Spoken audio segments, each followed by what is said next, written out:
जय श्री कृष्णा। मैं वीके सिसोदिया, जनपद संभल, उत्तर प्रदेश से।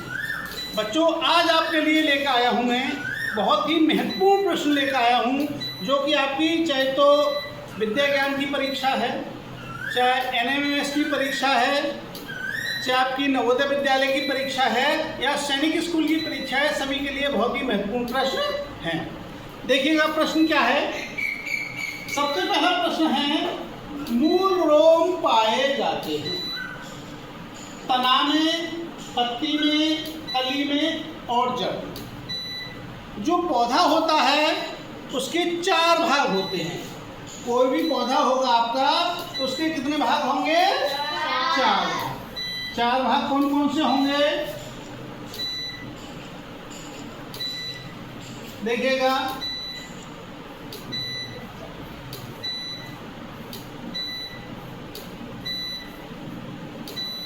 ये तना हो गया और ये हो गई इस पे पत्ती।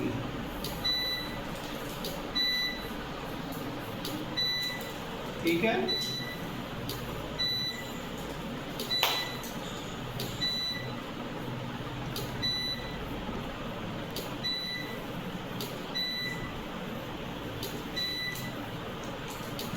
ये हो गया यहाँ पे फूल। ठीक है, तो ये तो होगी क्या हमारी जड़, और ये हो गए तना, और ये हो गई हमारी पत्ती, और ये हो गया हमारा पुष्प। पुष्प या फूल हो गया। ठीक है, तो हमें ये देखना है कि मूल रोम कहाँ पाए जाते हैं। तो पहले हो गया हमारा तना। तना का काम क्या होता है? पौधे को सीधा रखता है। पौधे का सीधा रखता है, ये काम किसका है?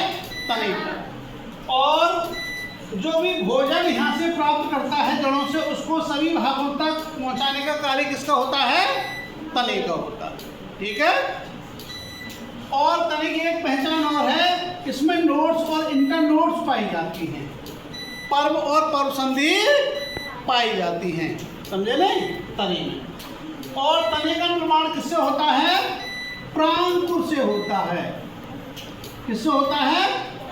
जो भ्रूण से डेवलपमेंट होता है, तो प्रांकुर से तने का विकास होता है, और एक होता है मूलांकुर। मूलांकुर से किसका विकास होता है? जड़ का विकास होता है। बच्चे दिखाओ, समझे नहीं? मूलांकुर से किसका विकास होता है? जड़ का विकास होता है, और प्रांकुर से तने का विकास होता है। ठीक, दूसरा पत्ती है। तो पत्ती में देखिएगा, जो हमारी पत्ती है, ये पत्ती कई प्रकार की होती है। एक सरल पत्ती होती है, एक तो सरल पत्ती होगी बिल्कुल एकदम, ठीक है, और एक पत्ती हो गई तुम्हारी इस प्रकार से होती है ना। देखिए तुमने अभी उसकी अंडोगा की पत्ती देखी है, भिंडी की पत्ती देखी है, वो कैसी कटी हुई होती है। नीम की पत्ती देखी है, अलग अलग होती है। और एक गेहूं की पत्ती देखी है।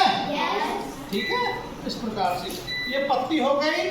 पत्ती में जो भाग उससे तने से लगा होता है, ये वाला भाग, इसको कहते हैं हम पर्णाधार। और जो पर्णाधार से पर्णफलक के बीच की होती है, इसको कहते हैं पर्णवृंत। क्या कहते हैं इसको? पर्णवृंत। और ये जो फलक होता है, बड़ी ऐसी पत्ती होती है, इसको कहते हैं पर्णफलक। क्या कहते हैं? पर्णफलक। और जो इसमें ये सिराएं होती हैं, ये बीच में फैली हुई है, इनको क्या कहते हैं? मध्य शिरा। मध्य शिरा, इस प्रकार से। ठीक है, पत्ती का क्या कार्य रहता है? पत्ती को पौधे का रसोई घर भी कहते हैं, क्योंकि पत्ती का हरा रंग किसके कारण होता है? क्लोरोफिल, पर्णहट के कारण होता है। और उससे प्रकाश संश्लेषण की क्रिया द्वारा वो क्या बनाता है? भोजन बनाता है। ठीक है, कार्बन डाइऑक्साइड और जल की सहायता से क्या बनाता है? कार्बोहाइड्रेट बनाता है, जो पौधे के काम आता है। उसके बाद कली है। कली से हमारे फूल बनते हैं, फूल बनेगा, या फिर वहाँ से निकलेगी बड निकलती है उसमें से, तो बाद में तने का और उसका विकास होता है। इसके बाद जड़ है। जड़ में देखिएगा, जड़ का विकास किससे होता है? मूलांकुर से होता है। और ये सूर्य के प्रकाश के विपरीत दिशा में गति करती है। जिधर सूर्य का दिशा होगी उसके विपरीत दिशा में गति करता है। ठीक है, तो ये पूरे उसको आधार प्रदान करता है, पूरे पेड़ के लिए क्या करता है, ये आधार प्रदान करता है। साथ में ही और जड़ का कार्य क्या होता है, देखो जड़ दो प्रकार की होती हैं। कितने प्रकार की होती है जड़? दो प्रकार की। कौन कौन सी होती है? दो। एक तो होती है अपनी मूसला जड़। क्या होती है?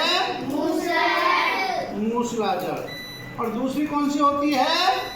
अपस्थानिक जड़। अपस्थानिक जड़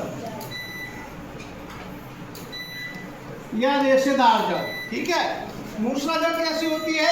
ये सीधी जमीन में को सीधी जाती है, ये सीधी जाती है मूसला जड़। ठीक है, और अपस्थानिक जड़ कैसी होती है? जैसे गेहूं है, ये गेहूं के पेड़ है मान लो, तो यहाँ कैसे फैली होगी?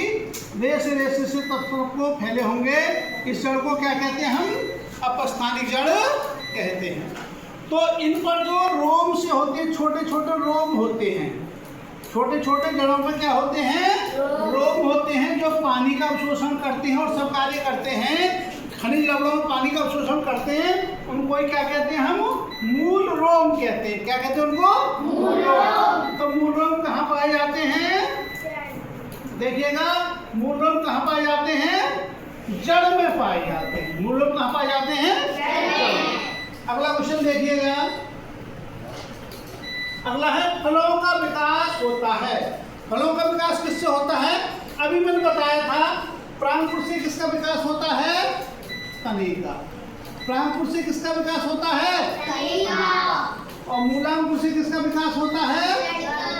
जड़ का विकास किससे होता है? मूलांकुर से। और अंडाशय से किसका विकास होता है? अंडाशय से फलों का विकास होता है। अंडाशय से किसका विकास होता है? तो इसका उत्तर कौन सा हो गया? सी हो गया। फलों का विकास किससे होता है? अंडाशय से होता है। अगला क्वेश्चन देखिएगा। पत्ती का भाग नहीं है, ये पूछ रहा पत्ती का भाग। पत्ती कितने भाग बताए थे मैंने? 4 भाग बताए थे। कितने भाग बताए पत्ती के? 4 भाग। कौन कौन से? देखो, ये पेड़ है हमारा और ये यहाँ से पत्ती निकली है, ये गई पत्ती ऐसे, और यहाँ से फिर कैसी हो गई है? ऐसे फैल गई, मान लो ये हुआ ऐसे। ठीक है, तो देखो ये तो जहाँ जुड़ता है इसमें मोटा होता है ना थोड़ी पत्ती यहाँ पे, तो ये हो गया पर्णाधार। क्या हो गया? पर्णाधार। और ये भाग कौन सा हो गया? पर्णवृंत। ये क्या हो गया? पर्णवृंत। और ये क्या हो गया? पर्णफलक। पर्णफलक। और ये शिराएं जो हो गई, ये क्या हो गई? मध्य शिरा। ठीक है, अब देखो इसमें क्या हो? 4 भाग हो गए, सबकी पहचान हो गई। अब पर्णफलक है इसमें, देखो ये रहा पर्णफलक। मध्यशिरा है इसमें, मध्यशिरा ये रही। और वाहेदल नहीं है। पर्णवृंत ये रहा। इंग्लिश में पर्णफलक को कहते हैं लैमिना, मध्यशिरा को मिडरिम, पर्णवृंत को पेट्योल, और ये हमारा वाहेदल कोरोला। तो अब हम इसमें देख रहे हैं कि पत्ती का वाहेदल जो पत्ती का भाग नहीं है। वाहेदल किसका भाग है? पुष्प का भाग होता है। वाहेदल किसका भाग होता है? पुष्प का भाग होता है। अगला क्वेश्चन देखते हैं आप।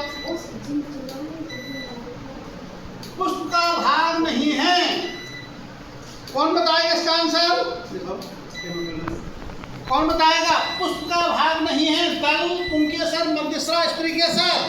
कौन बताएगा इसका उत्तर? बताइएगा। कोई भी खड़ा हो गया बच्चा? हाँ, पुष्प का भाग नहीं है, इसका उत्तर क्या होगा? देखो